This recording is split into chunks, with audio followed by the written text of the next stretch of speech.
दोस्तों नमस्कार। तो आज सुप्रीम कोर्ट ने दिया एक बड़ा ऐतिहासिक फैसला इस न्यूज़ के हिसाब से। तो सुप्रीम कोर्ट ने कहा एसबीआई से कि कल यानी कि 12 मार्च तक आपको जो है इलेक्ट्रल बॉन्ड की इंफॉर्मेशन जो है इलेक्शंस कमीशन को देनी पड़ेगी और इलेक्शन कमीशन को 15 मार्च तक जो है उसको अपनी वेबसाइट पे जो है पब्लिश करना पड़ेगा, हर एक जनता के लिए जो है उसको जाके देख सके। लेकिन सबसे पहले देखेंगे हम क्या इलेक्शन कमीशन ने क्या कहा, आइए पहले वो सुनते हैं। We are not inclined to exercise the contempt jurisdiction at this stage, bearing in mind the application which was submitted for extension of time, we place SBI on notice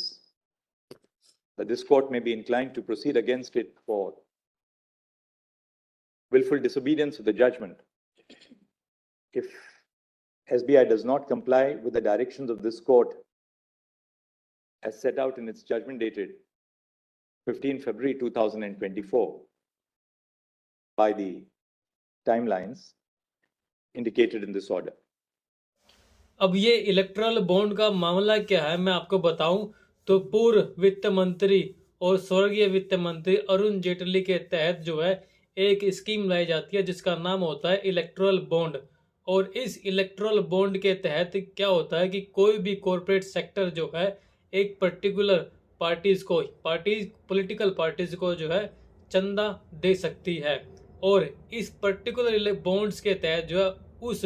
particular corporate sector का जो नाम है वो disclose नहीं होगा। ऐसा करके जो है ये स्कीम लाई गई थी पूर्व वित्त मंत्री अरुण जेटली के तहत। और जब ये स्कीम लाई गई उस टाइम पे आरबीआई ने इस स्कीम का जो है विरोध किया था। आरबीआई ने कहा था कि इस स्कीम के तहत क्या होगा कि पॉलिटिकल पार्टी जो है जो सत्ता में है वो और भी ज़्यादा स्ट्रांग होती जाएगी और जो ओपोजिशन में है उसका जो है स्ट्रांग होना और वो कॉम्पिटिट करना जो है कैपेबिलिटी नहीं हो पाएगी उसके तहत में। और इसी को देखते हुए जो है एक पीआईएल फाइल हुई सुप्रीम कोर्ट में और सुप्रीम कोर्ट का 15 फरवरी 2024 में एक ऑर्डर आता है, एक जजमेंट आता है। उसमें ये कहा जाता है कि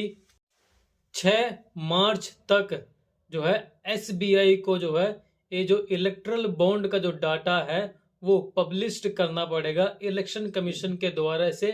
कि किस कॉरपोरेट सेक्टर ने कितना इलेक्ट्रल बॉन्ड खरीदा और किस पार्टीज ने यानी पॉलिटिकल पार्टी ने कितना इलेक्ट्रल बॉन्ड के तहत जो है पैसा रिसीव किया। लेकिन इसी के चलते हुए जो है एसबीआई ने क्या किया, एक पिटीशन फाइल की गई सुप्रीम कोर्ट के अंदर में ही और टाइम का जो है एक्सटेंशन मांगा गया। सुप्रीम को एसबीआई के द्वारा से कहा गया कि उनको टाइम चाहिए 30 जून तक का ताकि वो जो है इस इंफॉर्मेशन को जो है प्रोवाइड कर सके। लेकिन आज यानी कि 11 मार्च के दौर पे सुप्रीम कोर्ट ने कहा एसबीआई को कि हम जो है आपकी इस पिटीशन को खारिज करते हैं और आपको निर्देश देते हैं कि आप यानी 12 मार्च तक इस डेटा को अवेलेबल कराइए इलेक्शन कमीशन को और इलेक्शन कमीशन जो है 15 मार्च तक जो है इस डेटा को जो है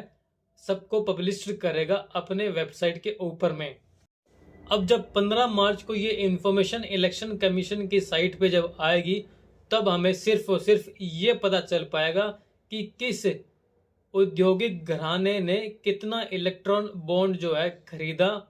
और किस पॉलिटिकल पार्टी के जो है कितना इलेक्ट्रल बॉन्ड के तहत जो है पैसा रिसीव हुआ। अब इलेक्ट्रल बॉन्ड जिसने खरीदा और जिसको पैसे रिसीव हुआ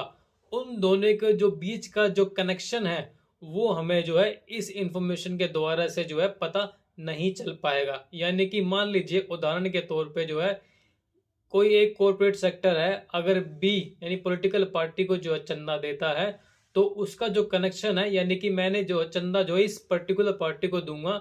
उसकी जो इन्फॉर्मेशन जो है हमें 15 मार्च को जो पता नहीं चल पाएगी। अब देखना ये होगा कि कल क्या होता है, एसबीआई क्या देता है, पब्लिश करता है और 15 मार्च को जो है इसके ऊपर में क्या होता है।